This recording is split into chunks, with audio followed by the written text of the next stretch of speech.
Discipline is very important, you know.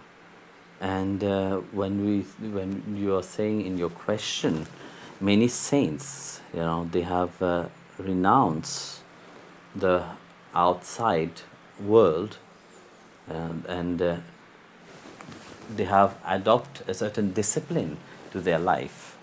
Of course, at that time it was like that, but nowadays we can't. You know, nowadays it is important not to get attached, you know, because what make ourselves miserable is the attachment. You know, we are saying yes, we want happiness.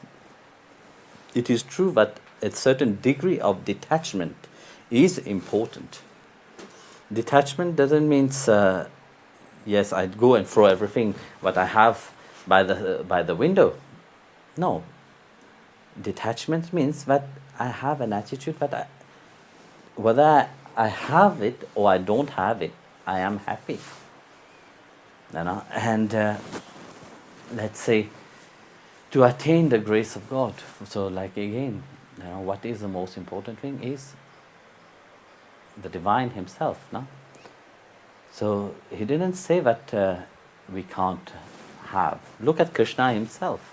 Was He ever attached to anything? No, He had the palace, He had all His queens and all that, but He was always completely non-attached to anything.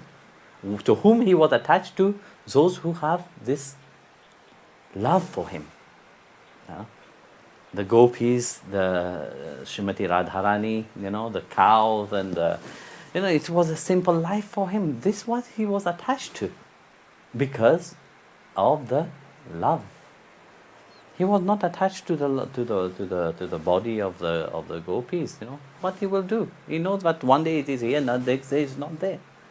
You know, there's this beautiful story that I was telling some times back. You know, but once the gopi wanted to go and he was bringing the food to Agastya, you know? And but Agastya Muni was on the other side of the river. So they went to Krishna and said to Krishna, please Krishna, we want to go to the other side to give food to Agastya. So how can we go? And then Krishna said, go to Yamuna, and said, Yamuna, if Krishna is a brahmachari, you know, a celibate, give way. And they were thinking that, okay, Krishna is a celibate, oh yeah, whatever. So as he have said, let's go and try it. So they went to the Yamuna. As they said, if Krishna is a brahmachari, celibate, please give way. Straight away, Yamuna parted, they crossed over. They went there and they gave the food to Agastya.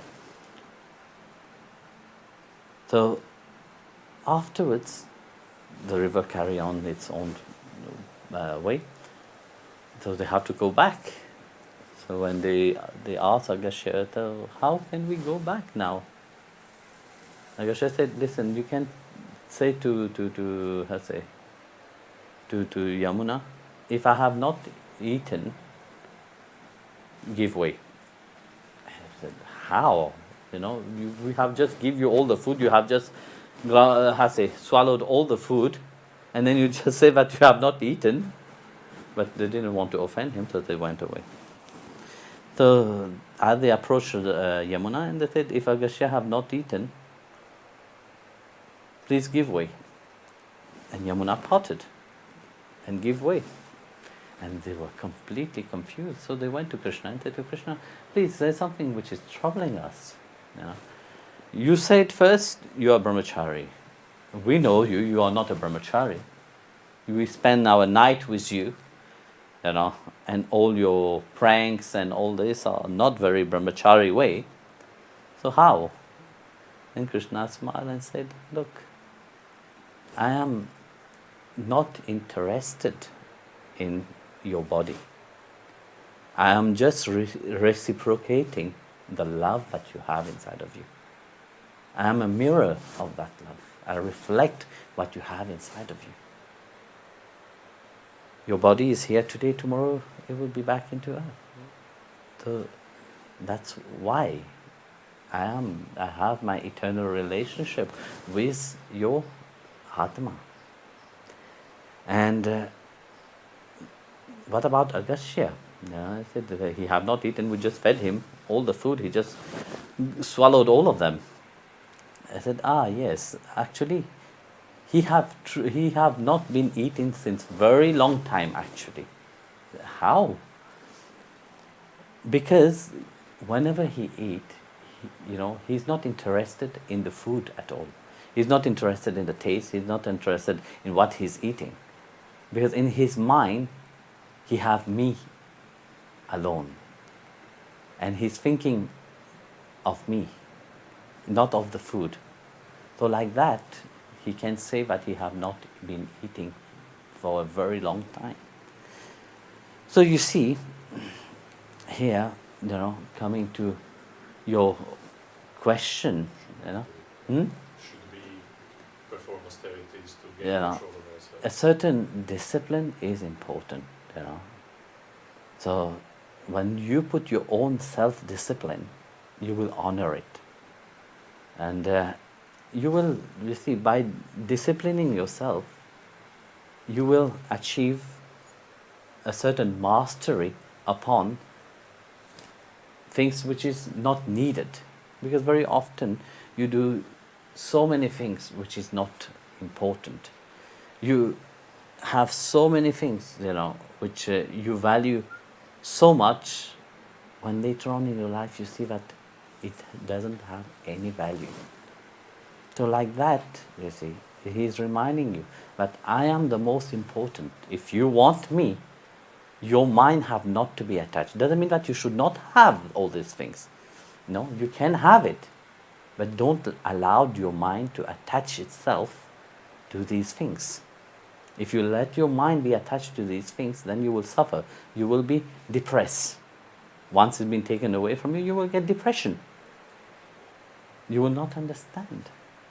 So a certain degree of detachment, a certain degree of discipline is very important in one life.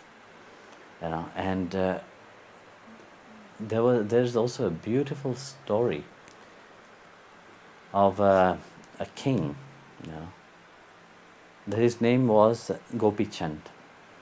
Gopi Chand had lived his life as a wonderful king, and one fine day he decided that in spite of doing all his kingly duty, he was never happy. So he decided to let go of everything, renounce everything, and take shelter at the Guru's feet. So as he went to his Guru and take shelter at the Guru's feet, he said, I renounce everything. The Guru wanted to teach him a certain lesson, because you see, when you live a life as a king and then you let go, a certain vanity is still there, So he wanted him to dress himself as a sadhu and go begging in his own kingdom.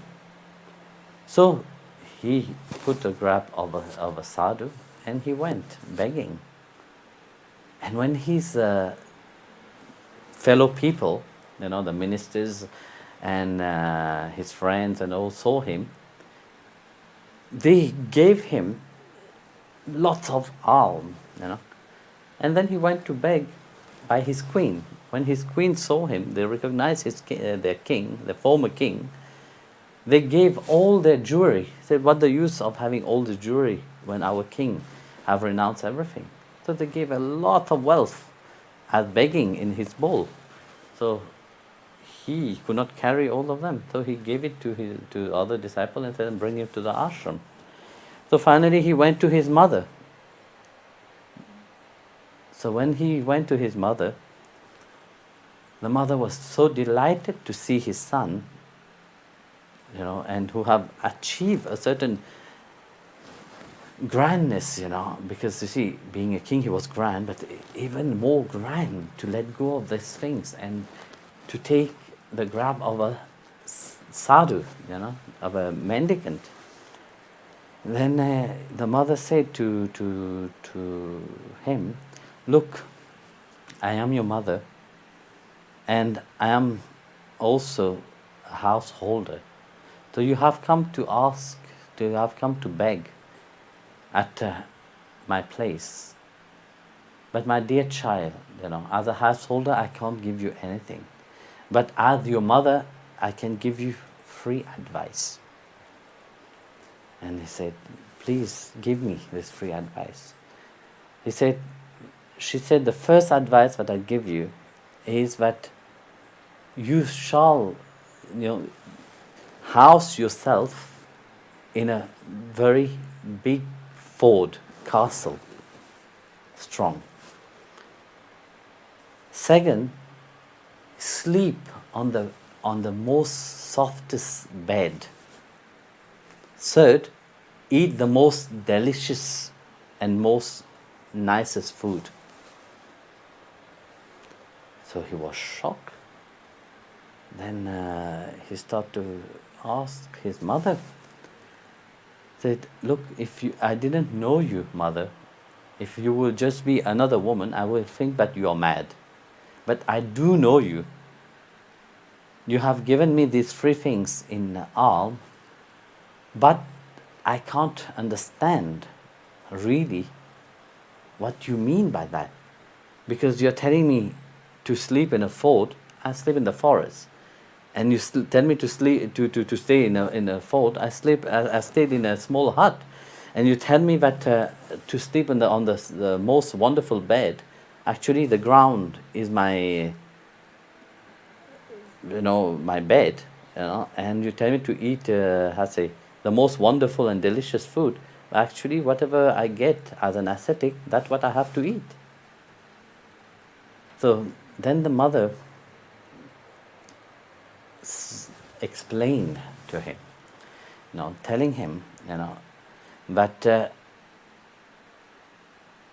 as you have taken such a vow in your life, you have to honor this vow. And how you will honor this vow is by building a fort around you. Look, you are handsome, and many women, old and young, will come to listen to you. They will come to be near to you. Don't forget, you come from a royal family. They will be attracted to you. And how you have to guard yourself is only by staying in a fort, which means stayed at the shelter of the Guru. Build your shelter by the satsang and association to the Guru. Because by associating yourself to the Guru, you will not fall into temptation. But that you have to do. You have to take association of your Guru. Second, I told you to sleep on the most wonderful bed. Actually, what I meant is that you should not sleep. You should keep awake. You should meditate night and day. You should keep awake until you can't really stay awake. Like that, no matter where you put your head, whether it is on a thorny bush or on a bed and on a stone itself, it will appear as soft as flower, even more softer than flower. Then I told you to eat the most delicious food. Actually, I said to you indirectly to not eat. Keep hunger. Be hungry, and even if you can't stay fully hungry, eat the most simple food. Like that, whatever you receive in your bowl will appear to be the most delicious food. But this is all about self-control. So when we look at the story itself, you see life, if you want to achieve something great a certain sacrifice is important. And where does this sacrifice happen? It's happened in the mind itself. So when you let go of certain things, you have to let go out from the mind, then you will be really strong and you will really be disciplined in your spiritual path, in your life itself. Then you will achieve what the saints and the sadhus have achieved.